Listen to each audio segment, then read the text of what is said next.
Hello, welcome to the old Fliers. I have just read Lost Without Trace, the story of Squadron leader Wilbur Wackett. If ever there was a man born to fly, this was him.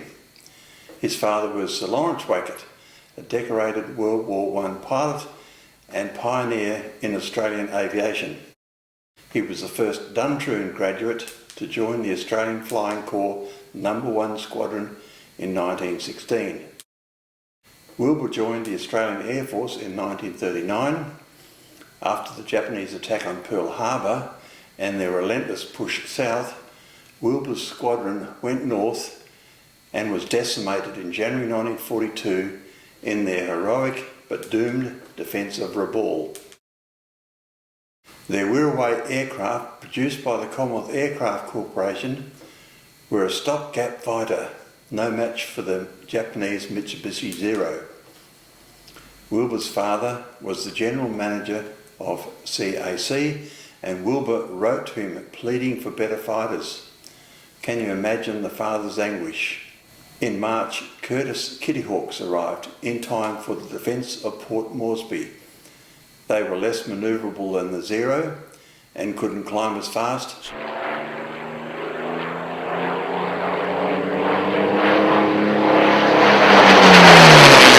Let us dig a bit deeper. At the outbreak of World War II, Australia's population was 7 million. Today, it is just over 25 million. Small compared to most. In the 1970s, Ford, General Motors and Toyota made 500,000 cars here, making Australia 10th place in the world for manufacture. Not bad for such a small domestic market. That came undone when our higher wages made us uncompetitive. So back to aircraft and aircraft parts manufacture.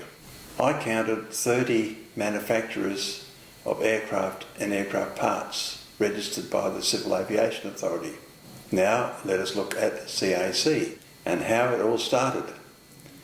In 1935, the Chief General Manager of BHP, Essington Lewis, visited Europe and formed the view that war was probable. On his return to Australia, concerned at the lack of manufacturing capability here and that the possibility of aircraft not being available from traditional, that is, British sources during wartime, he commenced a lobbying campaign to convince the Australian government to establish a modern aircraft industry. The government required little persuasion and encouraged negotiation between a number of Australian companies. The outcome of these negotiations, which began in August 1935, was the formation of CAC the following year. By September 1937, a factory had been completed at Port Melbourne. Shortly after the establishment of CAC, Mascot-based Tugan Aircraft was purchased. That brought Lawrence Wackett into CAC as General Manager. It is almost entirely due to Wackett's efforts that the Wirraway became the first aircraft produced by CAC. In 1935, Wackett had led a technical mission to Europe and the United States to evaluate modern aircraft types and select a type suitable to Australia's needs and within Australia's capabilities to build. The mission selection was the North American NA-16, and with modifications became the Wirraway.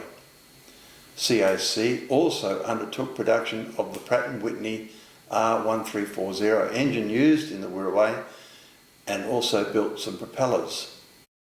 With this first aircraft type, the company thus became one of the very few in the world that have produced an aircraft fitted with engines and propellers made in-house. While CAC largely produced Australian versions of foreign aircraft, it also developed a number of original designs during and after the Second World War. These indigenous designs included the Wackett, a simple trainer aircraft which was only the second type produced by the company. In 1951, CAC was given the go-ahead to design and manufacture a version of the F-86 Sabre with the revised engine and armament. The Sabre was developed and produced concurrently with the Windshield trainer. In 1964, after a large amount of political lobbying, CAC began producing components for the Sabre's replacement, a version of the Dassault Mirage 3, as a subcontractor to the government aircraft factories. In 1967, CAC commenced licensed production of a version of the Aeromacchi MB326, optimised for Australian conditions. In 1971, CAC joined the small number of aircraft manufacturers which have built both fixed and rotary winged aircraft when it began production of a variant of the Bell Kiowa for the Australian Army and Royal Australian Navy. CAC became a fully owned subsidiary of Hawker de Havilland in 1985. This company was purchased by Boeing Australia in the year 2000. CAC produced an extremely wide range of aircraft for the Royal Australian Air Force and civilian operators. At the time of purchase by Hawker de Havilland, CAC had begun delivering components for a version of the FA-18 Hornet.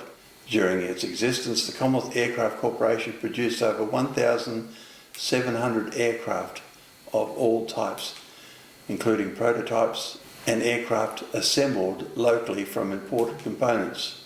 Of these, almost 550 were examples of aircraft types wholly designed by the company. I have listed aircraft types and engine types built by CAC. Now, as Boeing Australia, we have the largest Boeing operation outside of the United States. So what happened to the son, Wilbur Wackett? In April 1944, the Australian Air Force received Bristol Beaufighters. They were described as two large engines followed by an aeroplane, and were tough and capable against the Japanese. The Japanese were being pushed back throughout the South Pacific. On the night of the 24th of September 1944, Wackett and navigator Keith Noble were to accompany three other crews escorting Catalinas to Neela Island. Wilbur had accumulated 1,491 hours in 28 types of aircraft, so he was very experienced, which made the following hard to understand.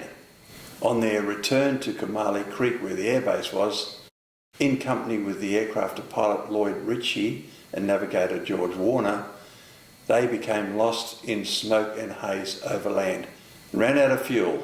Wackett's aircraft was discovered 13 months later in Koiwong Creek, which is in Kakadu National Park. The circumstances of Wilbur's disappearance were withheld from his father until just before his death in 1982. What a sad ending. War is madness. Thank you for watching.